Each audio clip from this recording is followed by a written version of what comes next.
Hello everyone. ये हमारी HTML की चौथी वीडियो है और आज हम देखेंगे इमेज को किस तरह से हम HTML में लगाते हैं।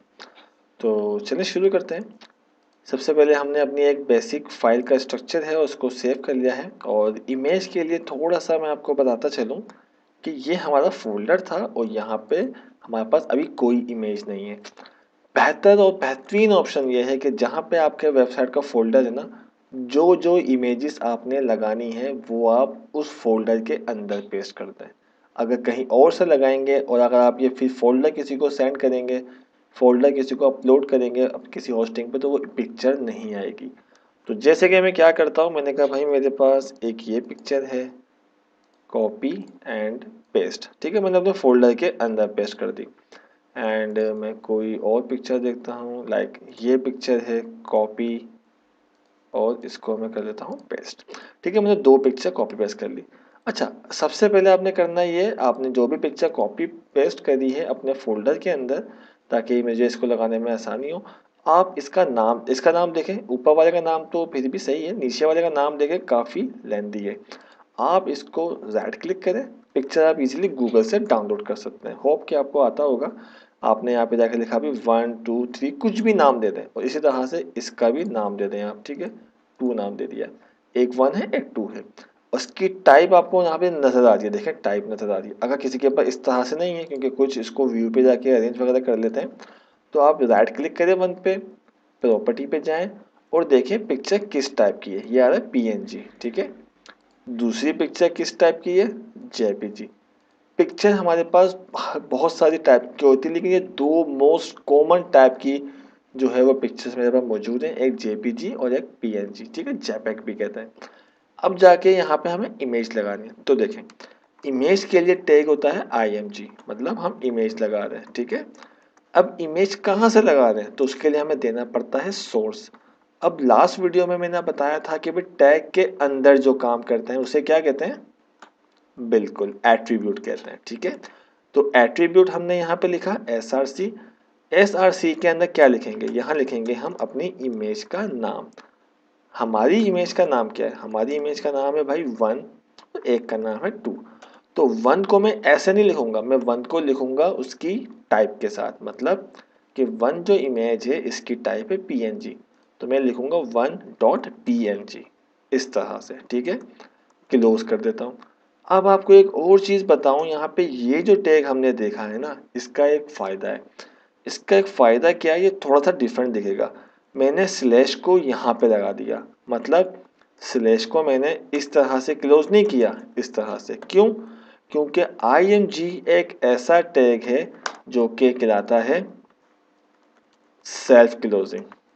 ठीक है, हाथ के हाथ क्लोज होने वाला टैग।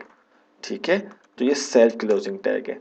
अब मैंने क्या किया भाई, मैंने इमेज को हाथ क्या हम बॉडी को भी कर सकते हैं सेल्फ क्लोज? बिल्कुल नहीं। ठीक है, वो कुछ टैग्स हैं ऐसे जो कि मैं आपको आहिस्ता आहिस्ता बताऊंगा।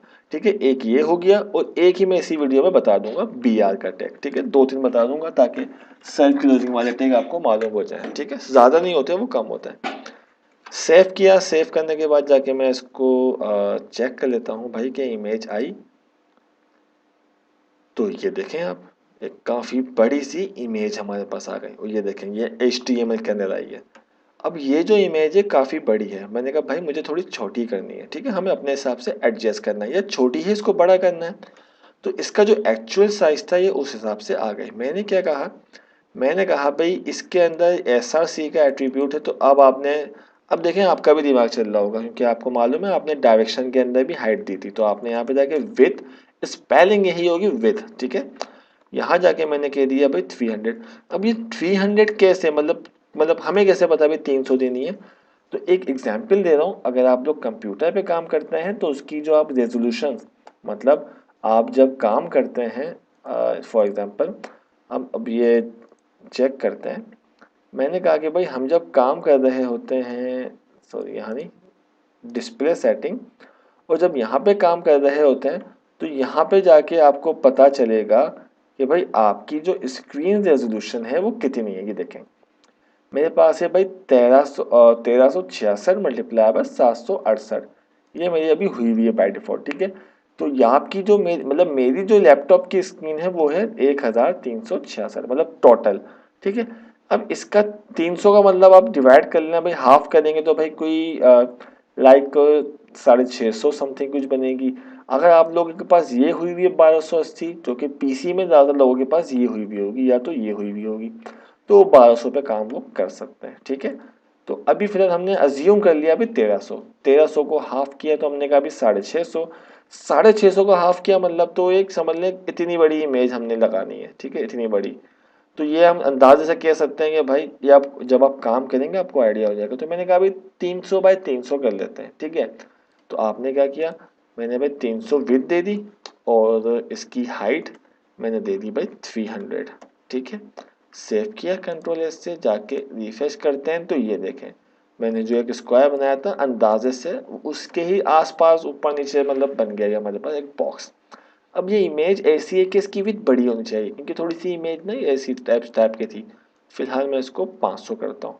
तो लाजमी नहीं है कि 500 ही इमेज हाइट हो तो 500 ही विड्थ, तो बिल्कुल नहीं, आप अपनी मर्जी से दे सकते हैं। तो आप देख सकते हैं कि एक इमेज आ गया। तो ये इमेज की तीन एक एट्रीब्यूट होते हैं। एक और एट्रीब्यूट होता है वो होता है आल्ट, ठीक है, आल्ट एट्रीब्यूट। अच्छा देखें ये बता रहा है आई एल टी के आगे लिखा हुआ है ए डबल टी आई मतलब एट्रीब्यूट है। ये एट्रीब्यूट किस काम आता है, सपोज करें मैंने यहाँ लिख दिया भाई H T M L pic, ठीक है। अब देखें मैंने यहाँ पे लिखा तो कोई फर्क नहीं पड़ रहा। होता यह है कि इन केस सम टाइम जब हम इमेज कोई एक्सटेंशन देने में गलती कर देते हैं या इमेज गलती से इमेज का नाम जो है वो रॉन्ग लिखते हैं, जो कि हमें समझ में नहीं आया था भाई टाम नाम या कोई माइनस की मिस्टेक, नाम गलत है, टाइप गलत है। तो ये अल्टरकटेक क्या करेगा, जब अगर हमारी कोई इमेज नहीं आ रही होगी तो उस वक्त वो नाम शो करेगा कि भाई ये वाली इमेज नहीं आ रही।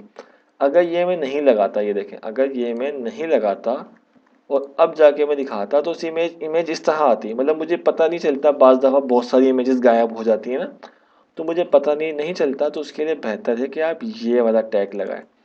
इसका दूसरा फ़ायदा भी है कि हम जब इस अपनी वेब को अपलोड करते हैं लाइव, मतलब लाइव करते हैं, तो उस वक्त गूगल भी जो पढ़ता है इस इमेज को वो टेक्स्ट पढ़ेगा, मतलब जो इस पर टेक्स्ट लिखा हुआ होगा, जिस टाइप की आप इमेज लगा रहे हैं आप उसी टाइप का इसका नाम दे दें। अगर गाड़ी की इमेज है तो कार लिखते हैं, अब कार कौन से मॉडल की है मॉडल के साथ लिखते हैं, ठीक है। अच्छा अब मुझे दूसरी इमेज लगानी है, तो दूसरी इमेज के लिए भी मैं अब उसको लिख के दिखा रहा हूँ। मैंने कहा भाई I M G S R C, फिर इसको सही कर लूँ भाई मैं 1, और इसको मैंने कर दिया 2.jpg, ठीक है। मैं दिखा चुका हूँ jpg थी। विथ इसकी कितनी दे दी है, मैंने कहा भाई इसको 300 दे देते हैं और इसको भी हाइट दे देते हैं 300, और इसको मैंने आल्टर में, अब ये मेरी है, मैंने अपना नाम दे दिया भाई सफदर अली, ठीक है, मेरी पिक्चर है भाई ये। मैंने सेव किया, जाके इसको मैं करता हूँ रिफ्रेश, तो देखें दो पिक्चर आ गई, ठीक है। अब मैंने कहा कि भाई ये जो दो पिक्चर है मुझे एक नीचे चाहिए, क्योंकि बराबर में जगह है ना, तो बराबर में आती रहेगी, और जब बराबर में जगह खत्म हो जाएगी मतलब 1300 की विथ जो खत्म हो जाएगी भर जाएगी, फिर ऑटोमेटिक नीचे आ जाएगी। सपोज करें मैंने कहा कि भाई इसी पिक्चर को मैं कॉपी करता हूँ और पेस्ट पेस्ट, तो अब देखें जगह ख़त्म हो गई थी यहाँ पे तो इसने नीचे फेंक दिया, लेकिन अभी तो जगह मतलब ख़त्म हो गई ना, जब भी फेंका इसने नीचे। लेकिन मैंने कहा कि भाई मुझे जगह है, उसके बावजूद मुझे जो है वो इस पिक्चर को नीचे लाना है। तो अब देखें एक नया टैग बता रहा हूँ और वो भी सेल्फ क्लोजिंग टैग है। तो ये देखें मैंने जाके लिखा भाई बी आर, सेल्फ क्लोजिंग है तो आप इसको इस तरह लिख सकते हैं। अच्छा आप इसको इस तरह भी लिख सकते हैं, जो कि मैं आपको फर्स्ट डे से बता रहा हूँ भाई कि HTML में मिस्टेक करोगे तो वो कोई इसमें कोई ख़ास वो नहीं होता, आप बी आर लिखें जब भी काम करेगा, ठीक है। लेकिन इससे आपको शुरू में याद भी रहेगा कि हाँ भाई ये सेल्फ क्लोजिंग है। मैंने बी आर लगाया, लाइन ब्रेक, ठीक है। तो देखें इसके बाद बी आर लगाया बस इसके बीच में, तो ये देखें तो ये नीचे लेके आ गया। क्या ये बी आर इमेज की जगह टेक्स्ट पे भी चलता है, बिल्कुल चलेगा। ये देखें मैंने लिखा भाई हेलो फ्रेंड्स, ठीक है। तो हेलो और फ्रेंड अभी जब मैं जाके देखूंगा तो बराबर में आ जाओगे, मतलब कि हेलो फ्रेंड, ठीक है। मैंने कहा फ्रेंड नीचे आ जाए हेलो ऊपर ही रहे, तो मैंने यहाँ पे जाके क्या लगा दिया पी आर, ठीक है। और अगर ज़्यादा स्पेस चाहिए तो 2 दफ़ा लगा सकता हूँ, ठीक है। 2 दफ़ा बी आर लगा दिया। अब आप देखिएगा, रिफ्रेश करता हूँ, ये देखें हमारी वेबसाइट में स्क्रॉल आता जाएगा, ये देखें सीधे हाथ पे स्क्रॉल, और वेबसाइट बड़ी, मैंने कहा ये भी नीचे आया, हेलो भी नीचे आया, तो हेलो से पहले भी बी आर लगा देंगे। तो अब देखें टैग्स कुछ बढ़ते जा रहे हैं, ठीक है। ये देखें रिफ्रेश किया, ये देखें हेलो और world, oh sorry hello world कह रहा हूँ, हेलो फ्रेंड। तो ये हमारे पास इमेज लगाने का तरीका था। एक छोटा सा टेक और बता देता हूँ, देन फिर मैं अपनी वीडियो को, काफ़ी लेंथी हो गई है, मैं स्टॉप कर दूंगा। एक है एच आर, मैं इस बी आर की जगह पे लगाता हूँ एच आर, ठीक है। एच आर का मतलब क्या है, ये देखिएगा, एच आर का मतलब है एक लाइन बनी हुई आ गई, हॉरिजॉन्टल रो, आपने देखा एक लाइन बनी हुई आ गई, मतलब मैं ऊपर इमेज नीचे टेक्स्ट लिखना चाह रहा हूँ। अच्छा ये मैंने एच आर लगाया तो बी आर नहीं लगाया, तो इसने बी आर का भी काम कर दिया। मैं इसको कट करके यहाँ मैंने ऊपर भाई इमेज वाला पोर्शन हो गया और बी आर हटा दिया, ठीक है। अब एच आर लगाया ना, तो एच आर देखें, एच आर ने क्या किया, एक पार्टीशन बना दिया, इसे कहते हैं हॉरिजॉन्टल रो, ठीक है। हॉरिजॉन्टल रो कहते हैं। तो ये देखें, ये 3 मैंने आज आपको बता दिए सेल्फ क्लोजिंग टैग, ठीक है। क्या ये 3 ही होते हैं? नहीं, 1-2 और भी हैं जो कि आपको आहिस्ता आहिस्ता बताता रहूँगा। मिलते हैं भाई अपनी नेक्स्ट वीडियो में, अपना बहुत ख्याल रखिएगा, तब तक के लिए अल्लाह हाफिज़।